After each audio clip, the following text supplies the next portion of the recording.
Sou Gabriel Guilherme Estevão. Meu testemunho não é diferente de outros e também não é para a questão de gloriar-me, mas para que o nome de Deus seja glorificado. Ele me tirou do poder das trevas para a sua maravilhosa luz, para que o seu nome seja glorificado de todas as formas. A minha história começa da seguinte forma. Os meus avós, na parte materna e na parte paterna, eles já eram agentes de Satanás. Eles já tinham pacto com Satanás. O meu avô, na parte paterna, ele era um regidor. Cá em Angola, regidor é aquele que tem o poder de cuidar 5 aldeias. E também tem o domínio de 5 reis, ou sobas, cá em África. Então ele tem que ter poder suficiente para ter o domínio de todos os feiticeiros e encantadores desta aldeia ou desta região. E ele fazia parte disto. Ele tinha poder, recebia entidades espirituais como os anjos. E neste de receber a identidade, a minha mãe tinha um problema que o próprio Lúcifer e seus anjos haviam posto nela. A falta de alcançar. E nessa de procurar remédio, eles não conseguiram igrejas, mas aparece o anjo chamado Asbad, é um anjo, ministro ou conselheiro que Satanás enviou, nesse caso Lúcifer, enviou ao meu avô para transmitir a esperança de que a partir do ventre da minha mãe sairia um que deveria representar o seu caráter ao mundo. Deveria anunciar o sistema estabelecido por ele mesmo, que anteriormente nós chamamos de CFM, Crenças Fundadas em Mitos. E nesse sistema deveria ser espalhado como ele mesmo já vinha espalhado. O tempo foi passando, aparece, então ele dá o remédio, ele dito o tipo de remédio, dá a minha mãe consumiu, deu o primeiro filho, à luz o primeiro filho chamado Carlos, que é meu irmão mais velho, mas eles disseram, este mesmo anjo aparece novamente dizendo que este não seria aquele que Lúcifer pretende, mas o a seguir dele. E ao a seguir dele, nesse caso, ele ditou as regras, a alimentação que a minha mãe tinha que consumir enquanto estivesse a ser desenvolvida no ventre da minha mãe. Então a minha avó, que obedecia, que estava em contato com os espíritos, tinha que estar próximo da minha mãe, para cuidar dela na questão da alimentação, sem transgredir nenhuma regra. Questão da saúde, porque o ser humano é aquilo que é constituído pelo que come e bebe, pelo que vê e ouve. Então, nesta é formado, começa já a formar o caráter deste indivíduo através do ventre da sua própria mãe. O que a mãe come, o que a mãe ouve, o que a mãe quer. Então vai desenvolvendo mesmo, fazendo parte do caráter do bebê. E assim foi. Eles tiveram que obedecer e eu estava desenvolvendo até no dia em que eu saí do ventre da minha mãe, já bebê. Eles ditaram mais outra regra que eu tinha que seguir. Seria um vegetariano restrito. Um vegetariano restrito porque teria que ter uma mente lúcida. Para ter uma mente lúcida tem que se abster-se de tudo que é animal, de tudo que é carne e seus derivados e alimentar-se simplesmente de erva. Eu nasci na província de Luanda, a capital de Angola, no bairro da Boa Vista, aí junto ao Miramar. Lá eu nasci, mas eles mesmos criaram uma doença enorme para mim. Meu pai naquela altura era homem de posse. Ele girou em muitos hospitais para a procura da saúde, não conseguiram, em nenhum hospital conseguiu curar-me. Então, obrigatoriamente, meus avós que estavam noutra província, na província do Uís, município de Alto Cauale, antigamente chamado Cangola, comuna de Bengo, bairro também de Bengo, onde estavam meus avós. A minha mãe foi obrigada a se deslocar desta província para uma outra província, dessa cidade para uma outra cidade. E lá, logo que chegamos, a doença passou. Não fizeram quase nada, mas a doença passou naturalmente, porque eu tinha que crescer junto aos meus avós. Aos meus 9 meses, aproximadamente, já conseguia estar distante da minha mãe. Então fui retirado do colo da minha mãe para viver com meus avós na fazenda. Essa fazenda encontra-se na fronteira entre Malães e a província de Uís. É chamado, esse riacho que faz parte da fazenda é chamado Quitoa. Essa é uma linguagem quimbundo. Quitoa é um rio que até agora existe e essa fazenda ainda existe até atualmente. É lá onde eu cresci, com meus avós, em companhia de anjos, porque eu tinha o privilégio de ver os anjos em todas as suas formas e manifestações. Eu cresci distante da sociedade humana para ter uma mente e um coração frio, uma mente liberta, uma mente livre. Tinha que viver com a natureza. Por causa da natureza eu deveria adquirir conhecimento e com a natureza deveria-se adquirir muita coisa. E a alimentação também seria fácil ser um vegetariano restrito. Eu simplesmente consumia um tipo de suco. Esse suco era sangue de pessoa, que tinha que fazer parte de mim para se tornar um cruel. E eu fui ensinado de que eu sou Deus. E dentro de mim há um Deus. Sendo Deus, todos os seres humanos são objetos. E eles não merecem viver. Todos os seres humanos são objetos. E eles não merecem viver. Assim fui educado pelos anjos. Até os meus 6 a 7 anos, tive que sair da fazenda em que eu estava para entrar em sociedade, para viver com a sociedade agora.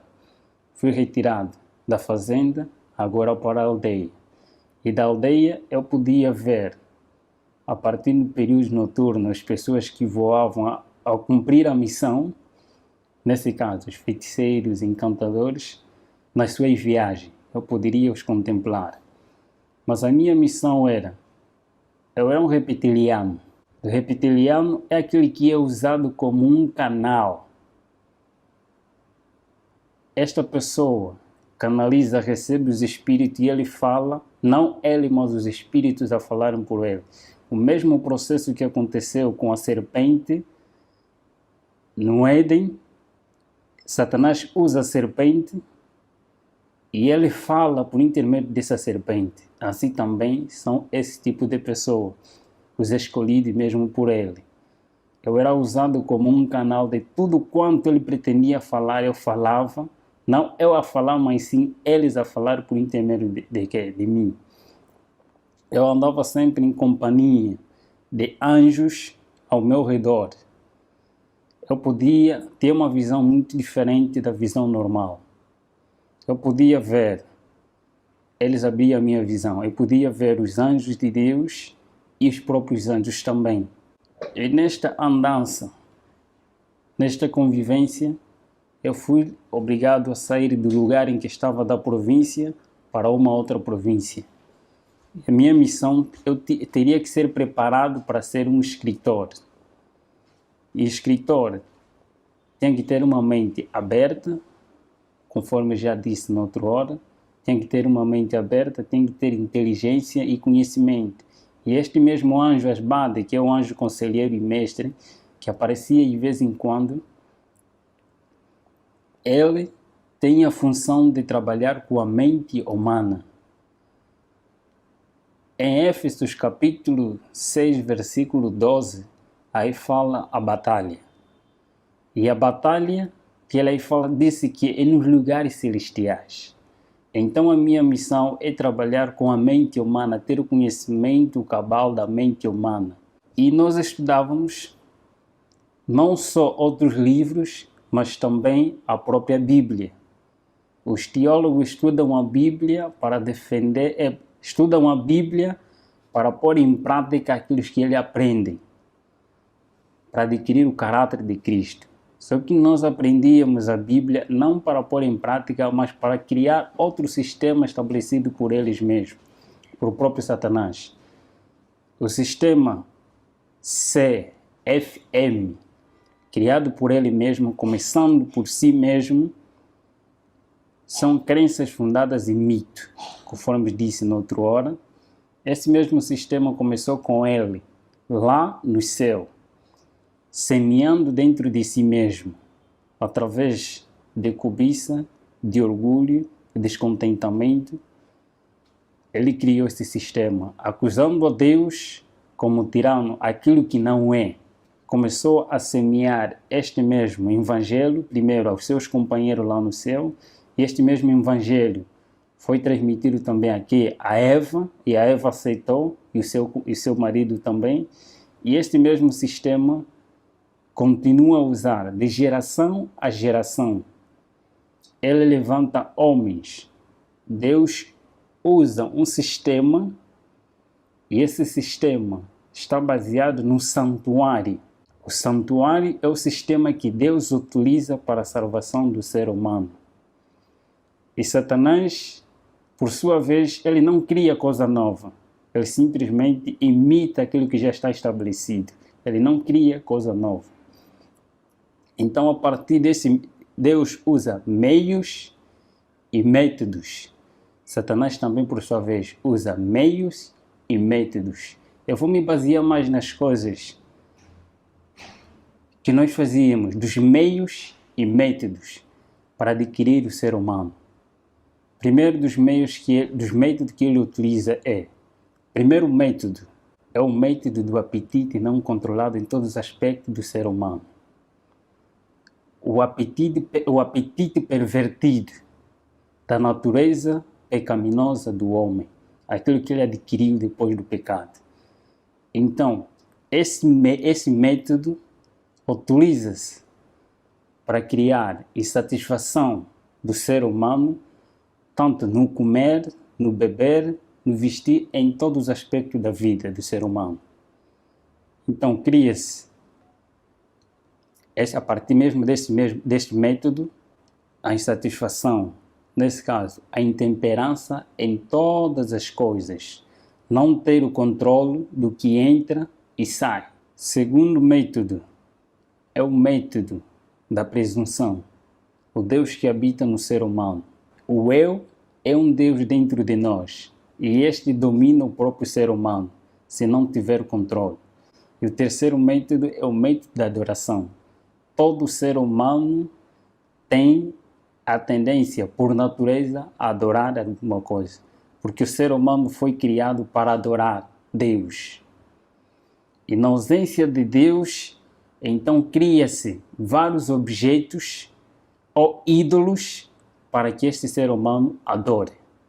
E afastando-se da verdadeira adoração, não importa que tipo de objeto ou coisa que você mais ama, este te aproxima a Satanás e não a Deus. Dos meios, temos o primeiro meio, a riqueza, que eles mesmos utilizam. A riqueza, tanto pobres e ricos são escravos dos desejos e da ansiedade de adquirir aquilo que eles não têm. Os pobres têm medo e receio da sua pobreza e eles lutam para adquirir aqueles que eles não têm. E os ricos, por sua vez, eles têm medo de perder o que têm. E eles vão à luta, adquirir mais e mais, para não perder o que têm e ter mais. Então todos eles tornam-se escravos de si mesmos. Insatisfeitos, a insatisfação toma posse das suas mentes e eles tornam-se escravos que não querem saber de quem os criou. Outro meio que é chamado a moda.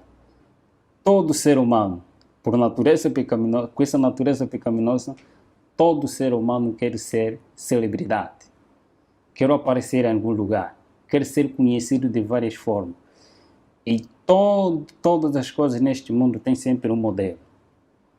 Então, a partir deste mesmo meio, eles utilizam os tipos de modelo que eles incentivam através das mídias, eles publicitam.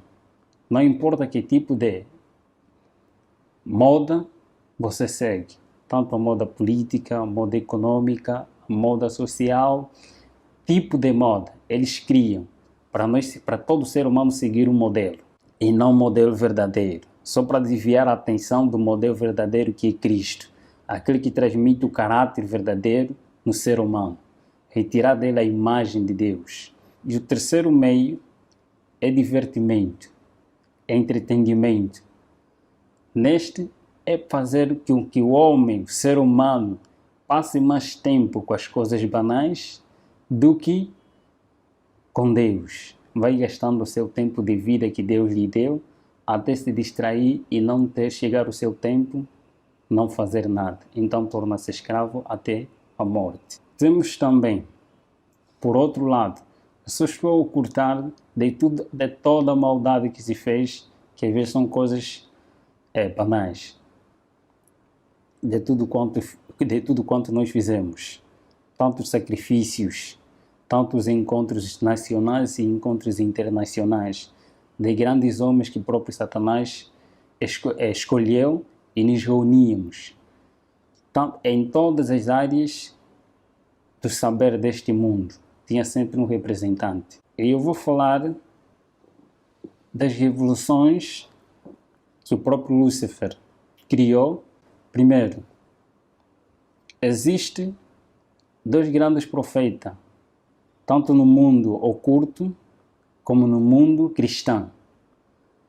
Dois grandes profetas que surgiram quase na mesma época, através de um acontecimento mundial em que outros lados também conhecem muito bem, que é a época de 1840 ou 30, nessas áreas também surgiu vários profetas que Satanás também incentivou ou levantou para anunciar e preparar a sociedade e o mundo para a vinda daquele que há de vir, que não é Cristo. Em outros lugares chamado Maitreya, mas o anticristo diz a palavra de Deus. A vinda do próprio Lúcifer. Tem que preparar pessoas para a vinda daquele que há de vir, não o próprio Cristo. E aparece também nesta mesma época uma profetisa conhecida não só pelos cristãos, mas conhecida também no mundo oculto, como a profetisa verdadeira de Deus, a chamada Ellen G. White. Os do mundo oculto reconhecem quem é ela. Ela foi uma mulher que foi usada por Deus para anunciar as boas novas do que está escrito na Bíblia e para preparar as pessoas para a vinda de Cristo. Mas também, por outro lado, é levantado Aleister Crowley. Aleister Crowley é um satanista, a princípio da sua história. Também era um filho de uma família cristã na altura, mas por causa de curiosidade, buscar aquilo que ele não sabia, buscou um conhecimento oculto. Satanás revelou-se a ele e foi chamado para assim lhe transmitir as 6 revoluções que irei falar aqui. Das 6 revoluções é lá onde se baseia todos os nossos ensinamentos que temos que seguir para o domínio deste mundo e preparar as pessoas não para a vinda de Cristo, mas para a vinda de Lúcifer, para receber não a Jesus, mas para receber a Lúcifer. E destas revoluções, está primeiro uma revolução industrial. Esta revolução industrial é em todos os aspectos da vida, em todos os aspectos, em todos os ramos da tecnologia, tanto na ciência e em todos os aspectos mesmo, conforme estou a referir. Anteriormente, tanto carros, meios de comunicação, eram com pouca aderência, mas por causa do tempo, ele viu-se que os pobres é lá onde há mais camada que adoram a Deus em espírito e em verdade em relação aos de camada superior. Nesse caso, foram obrigados a inventar-se mais coisas para a atração daqueles que adoram verdadeiramente a Deus, através das mídias, em todos esses aspectos. E a segunda revolução está a se referir da revolução social, a inversão de valores sociais, de valores morais para a sociedade. Neste está os aspectos do que se diz a TV como a mídia, aquilo que eles mesmos, a partir da mídia, ele transmite conhecimentos e as doutrinas deles. Essa é a terceira revolução, a revolução sexual. Sexo livre para todos. A quarta revolução é a revolução de libertação, a revolução de drogas, tanto legais e ilegais, em todos os aspectos da vida. Todos que estão em cima, todos, na sua maioria que estão em cima, eles estão obrigados a apoiar a droga. Tanto as drogas legais e ilegais, eles devem ser apoiadas e devem ser espalhadas para escravizar o ser humano. E temos também a outra revolução, a revolução religiosas, a inversão também de doutrinas em todos os aspectos da vida espiritual do ser humano, porque todo ser humano foi criado para adorar alguma coisa. E temos também a outra revolução, a revolução satânica, e aí a revolução satânica, a revolução do pacto satânico e ao mesmo tempo também revolução musical. Em todas essas revoluções, nós éramos obrigados a levar as pessoas, primeiro, a tirar as pessoas do mundo real para o mundo irreal. Nesse caso, é tirar as pessoas da lógica, do raciocínio aquele que Deus o criou, para adorar a Deus em espírito, em verdade. Quer dizer, que você tem que passar por um culto racional, ele tem que estar bem convicto do que está a fazer. Então, para um culto emocional. Tirar a pessoa do mundo real para o mundo irreal. Tirar a pessoa do culto racional para o culto emocional. As pessoas são elevadas através das emoções, achando que a santidade é uma emoção, é arrebatamento de sentimentos, mas na realidade a santidade é obediência a Deus, não levantamento de emoções. Eu sempre recebia a visita de homens e de entidades. Eu também tinha que, através do mundo político e também dos anjos, testemunhar coisas que eu irei revelar um pouquinho aqui. Por exemplo, a divindade satânica. A divindade satânica também está constituída por 3 etapas, por 3 grandes grupos. E nenhum anjo tem o poder e o privilégio de fazer o que o grupo de outros anjos não fazem. Primeiro grupo de anjos maus, chamados espíritos amigos. Esses anjos têm o poder de se personificar qualquer ser humano que uma vez existiu neste mundo, sem deixar nenhum detalhes. E o segundo são os grupos, o segundo grupo é anjos de guerra, os guerrilheiros. Esses têm a função de criar guerra entre família, guerra entre amigos, guerra na sociedade e guerra entre as nações. Ele tem este privilégio. E o terceiro grupo, chamados os mais malvados existentes neste planeta, são os anjos opressores. Esses são os mais cruéis que trabalham nos laboratórios. Poucos deles trabalham nos laboratórios, mas muitos deles ainda estão encarcerados. Tarde ou cedo também serão libertos. Por isso que a Bíblia assim diz, que aquele tempo que há de vir, quando esse um dia serem libertos, os mais cruéis dentre eles forem libertos. Esses trabalham nos laboratórios. E nós testemunhávamos como que esses laboratórios funcionam. Criando criaturas anormais, não aquilo que Deus fez, mas alterar a partir daquilo que Deus criou, fazendo um outro homem. Eles trabalham nos laboratórios para fazer todas essas coisas. E das revelações pelo qual eu testemunhei quanto à questão da perpetuação da imortalidade da alma, quando uma pessoa morre, existe num outro lugar. Tenho essa experiência vivida por mim mesmo, que eu mesmo testemunhei com meus olhos, foi de alguém, enquanto os seus familiares estavam na sua inocência, eles matam primeiro um animal e este animal é posto diante de todos, quanto é todos aqueles que não fazem parte deste mesmo pacto, eles vão ver como ser humano, vivo. Todos eles vão ver porque hipnotizaram a sua visão. Eles vão ver que é mesmo a pessoa tal que faleceu, é mesmo ela, mas na realidade não é ela.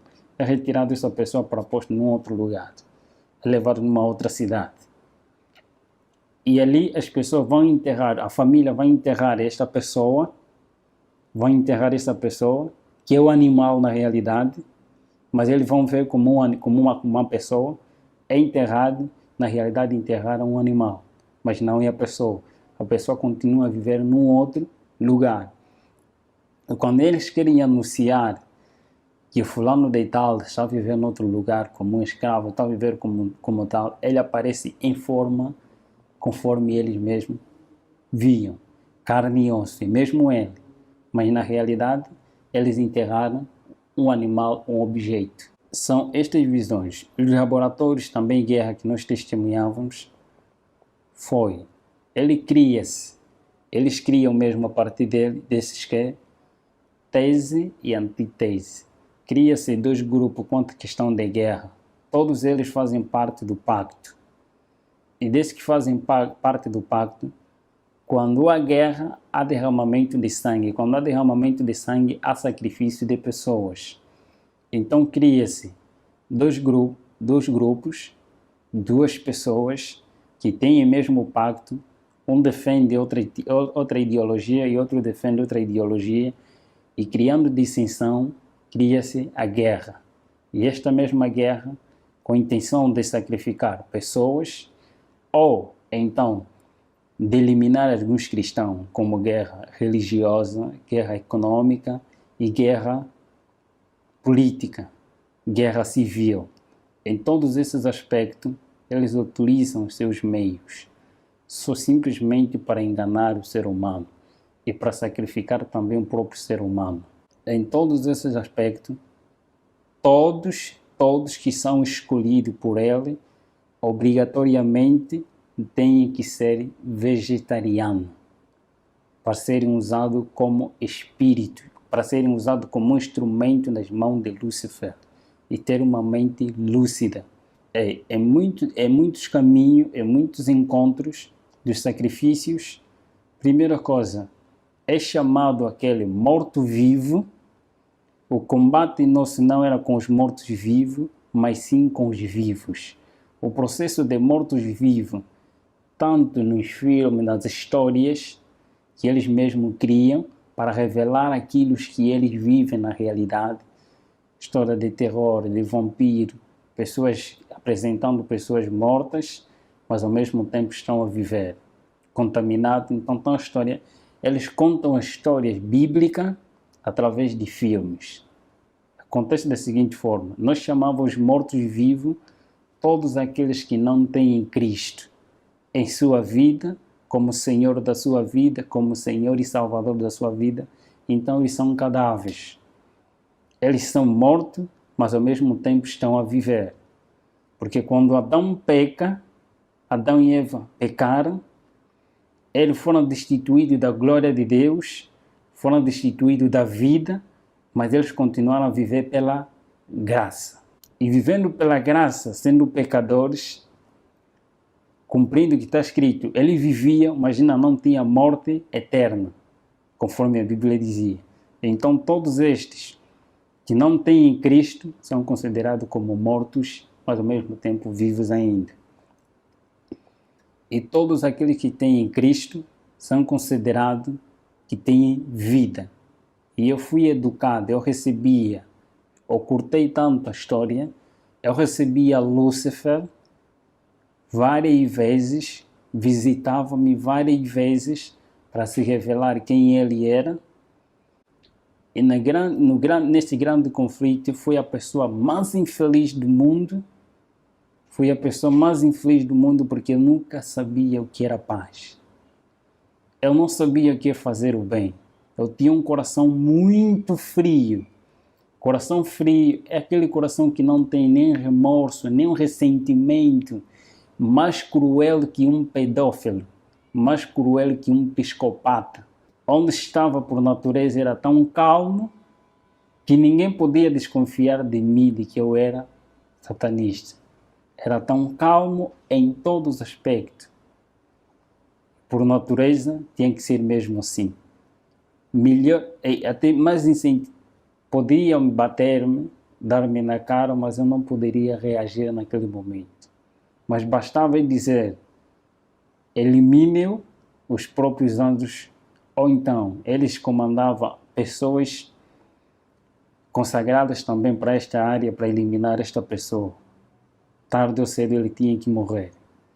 Só era tocado esse tipo de pessoa se porventura esta pessoa não estava com Deus. Nós não éramos permitidos a tocar num cristão, nem que seja só mesmo nas vestes dele. Não estou, qualquer satanista testemunha isto. E os próprios anjos testemunham isto.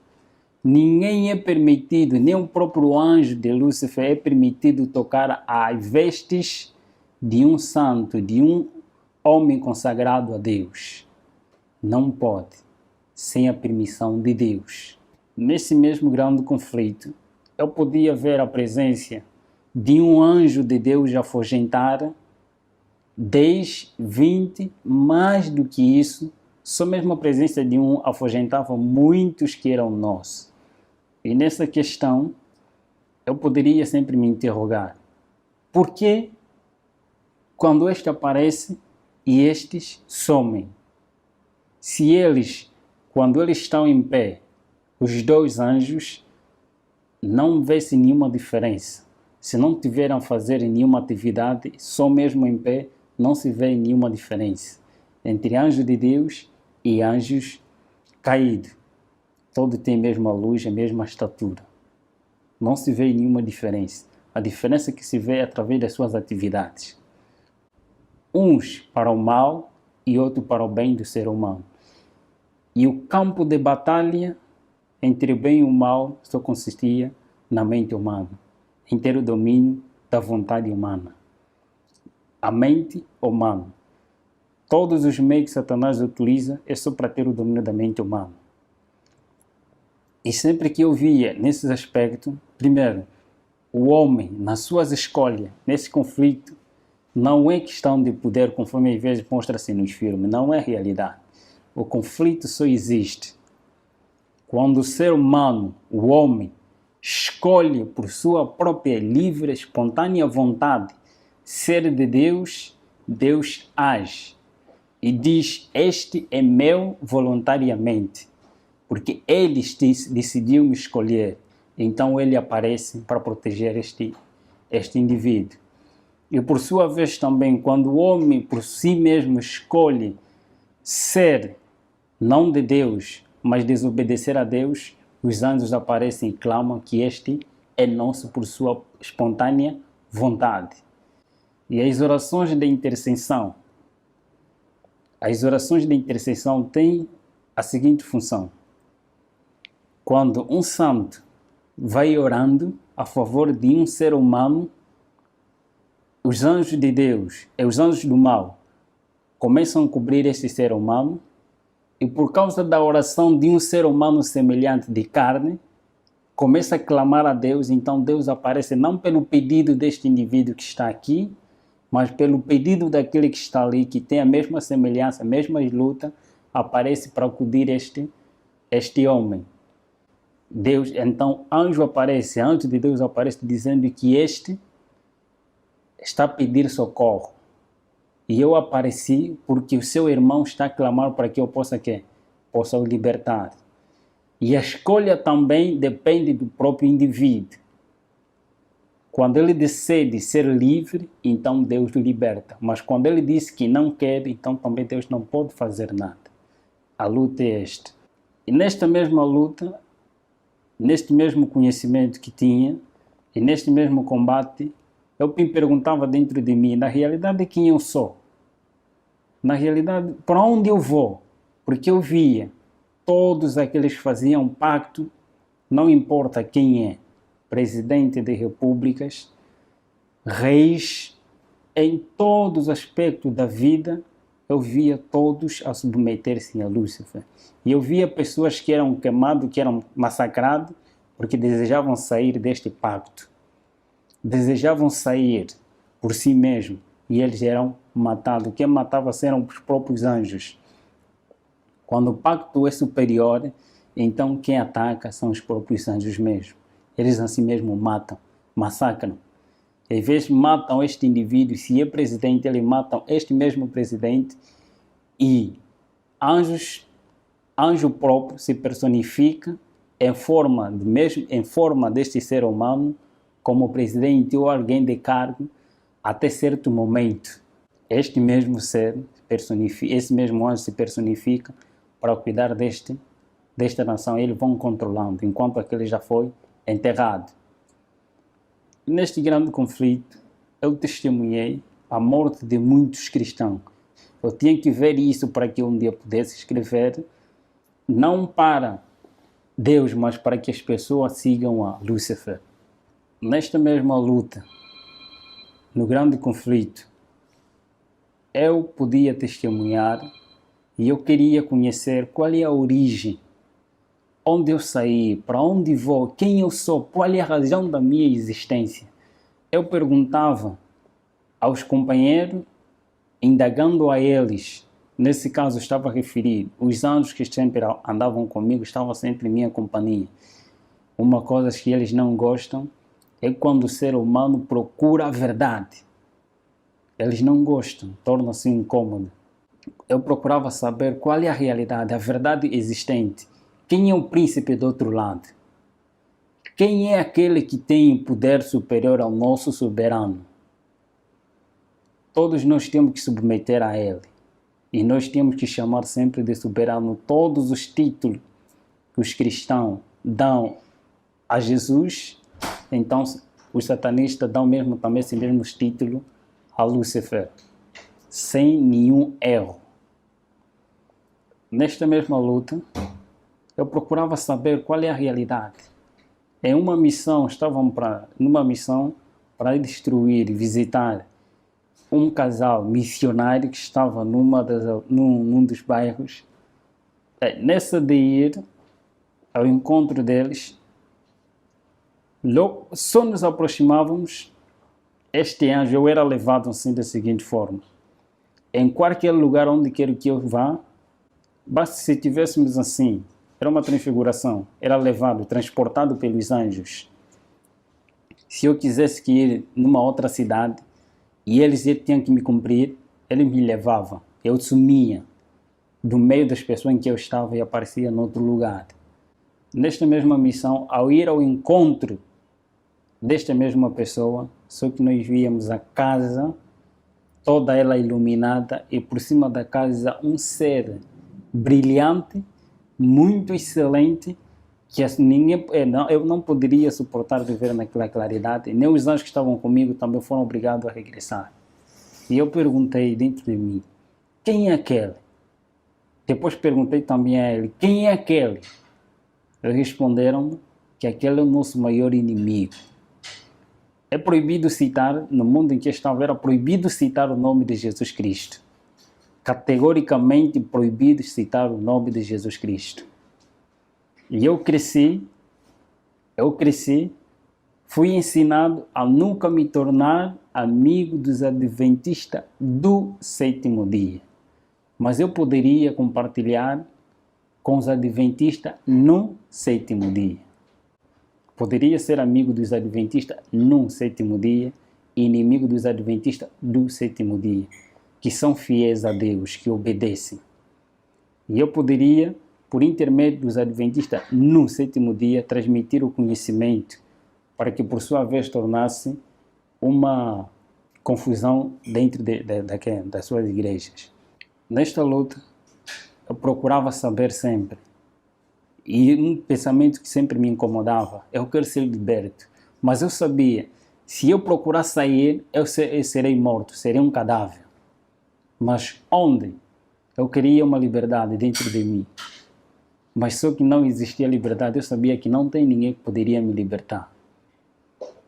Então, neste mesmo ser, numa loja em que meu irmão estava lá a atender nesta altura, isso em 2008, aproximadamente no mês de junho, aparece um missionário adventista do sétimo dia chamado Bem-vindo e Lar Ventura. Até agora ele é adventista do sétimo dia da igreja do São Bizanga, um dos municípios da província de Luanda. Este aparece a primeira vez, fala da vida que eu vivo. Ele começou a falar da minha vida. Eu não estava a gostar, mas como questão de ética ele estava ali, ele falava. Não lhe liguei, não lhe dei atenção. Apareceu o segundo dia, o mesmo horário, depois do serviço dele, apareceu dizendo as mesmas coisas. Dizendo de Jesus Cristo. De um tal chamado Jesus Cristo, que ele mesmo falava e incentivava muito, que ele é a liberdade. Ele dá força e dá poder, e tem poder para libertar todos aqueles que têm desejo de serem libertos das garras de Satanás e de Lúcifer, conforme ele lá chamado.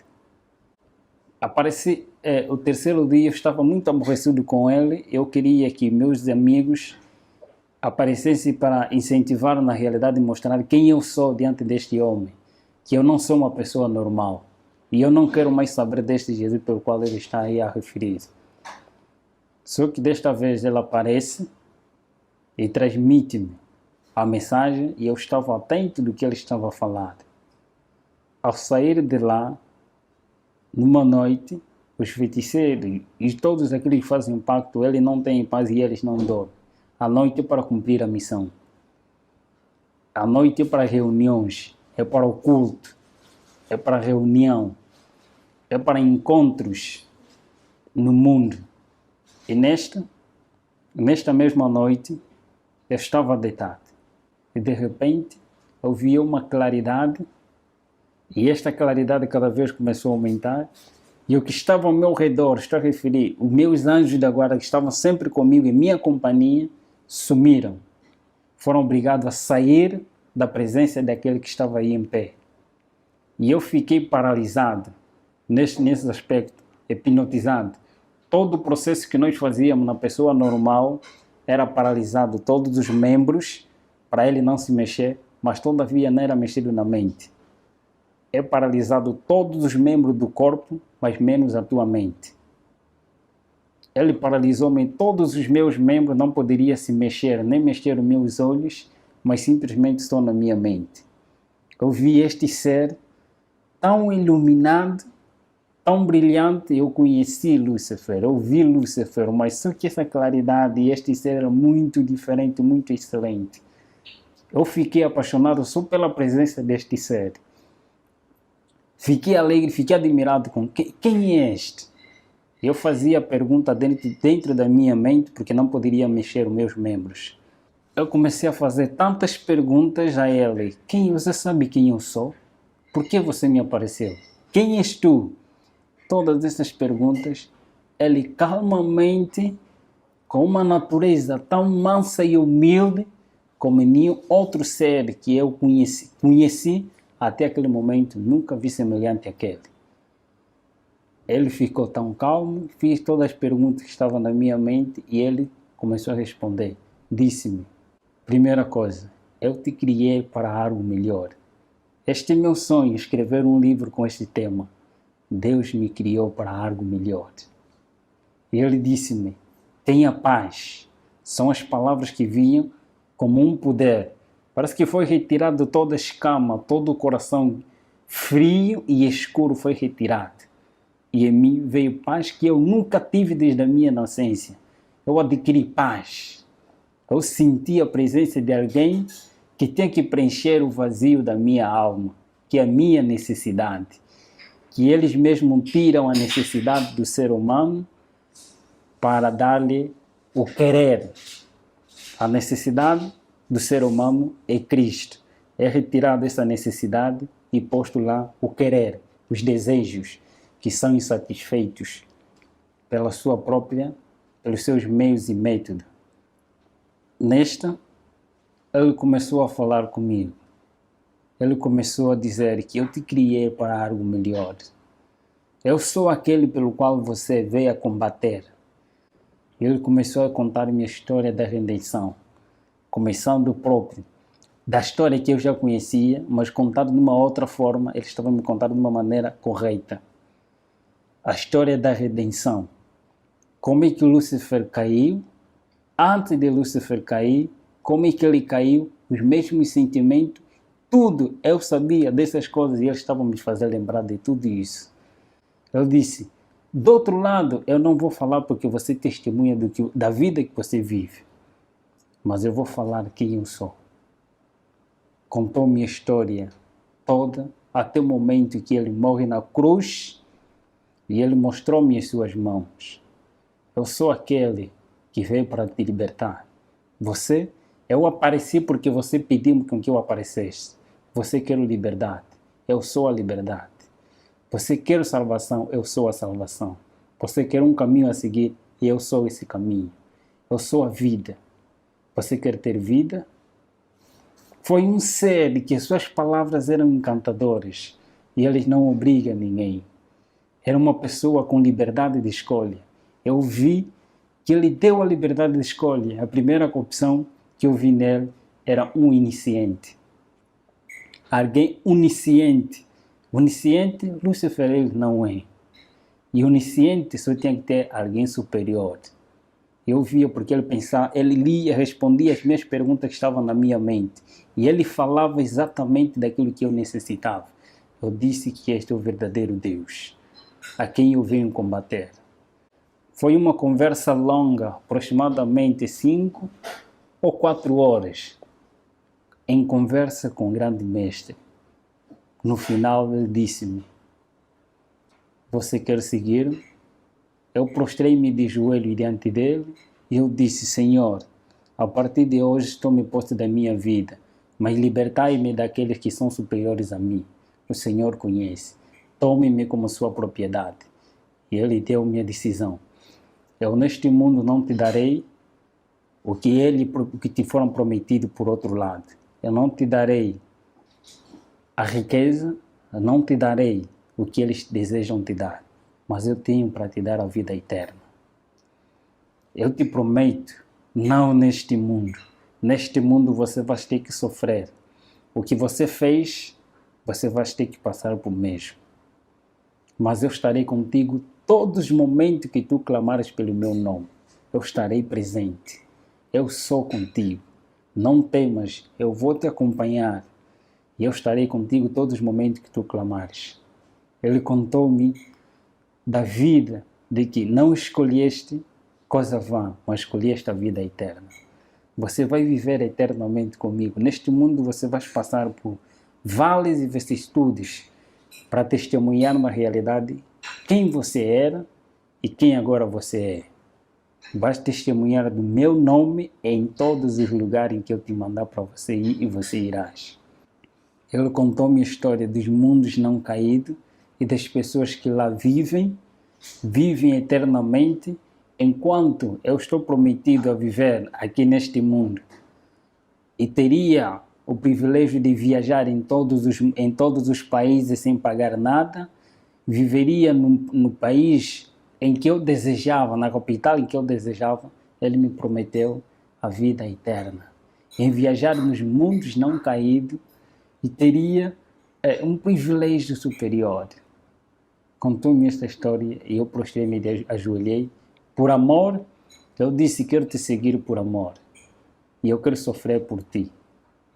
Entreguei a minha vida a ele. A partir daquele momento em diante, depois de alguns dias, aparece o próprio anjo. Aparece o anjo Asbad, que era o meu conselheiro no outro mundo, dizendo, você traíste a nossa pátria. Você foste traidor. Mas mesmo assim, o mestre ainda quer te receber. Quero que você renuncie o mestre que você aceitou. Eu disse naquele momento, foi uma conversa em que todas as coisas do quarto, todo o temperamento, as coisas já não estavam mesmo bem. Era uma área muito quente naquele momento. Eu disse, eu tenho alguém superior a quem eu escolhi de momento. Eu penso que, de tanta conversa, eu disse simplesmente, em nome de Jesus Cristo, a quem eu escolhi, e ele me prometeu ter a vida eterna, aquele que me ama com amor eterno e com amorável benignidade me tem atraído. Eu o aceitei por amor e eu quero sofrer por ele. Vai e diga a ele que eu já não quero servir, mas quero ser servo do Senhor. Ele sumiu. Quando eu disse em nome de Jesus Cristo, ele sumiu. Passa tempo, aparece o próprio Lúcifer. Aparece mesmo o próprio Lúcifer dizendo: filho, eu ainda não te abandonei. Ele não é amigo de ninguém. Ele não é amigo dos próprios companheiros. Ele não é amigo de ninguém. Ele finge de ser amigo, mas ele não é amigo de ninguém. Ele escraviza. E ele escraviza, ele engana as pessoas. Ele me apareceu com o mesmo engano. Eu já sabia quem ele era. Eu já sabia o que ele faz. E não tinha nenhum argumento para me convencer novamente. Eu disse simplesmente, eu tenho um novo Senhor e a ele eu servirei. A única palavra que ele disse, então não viverás, você morrerás. E vais sofrer. Verás como é sofrer. Ele foi-se embora, pedindo, eu disse em nome de Jesus Cristo, clamando auxílio, e ele foi-se embora. Dali em diante, foi sofrimento. Começou as crises, que no outro lado eu não sabia, mas agora comecei a tomar. A partir, meu pai começou a lhe tirar tudo que ele tinha, foi retirar tudo que ele tinha. Todas as pessoas que me apoiavam, que tinha na família, começou a retirar tudo para me ver na miséria. Mas eu sabia que Deus me prometeu que estaria comigo todos os momentos. Eu comecei a clamar a Ele. Eu testemunho em muitos lugares nas igrejas, em nome de Jesus Cristo, e muitos que lá também fazem parte do pacto, se convertem e entregam as suas vidas a Jesus. De agora em diante, sou missionário de Cristo. É meu sonho ser um escritor e pastor ao mesmo tempo.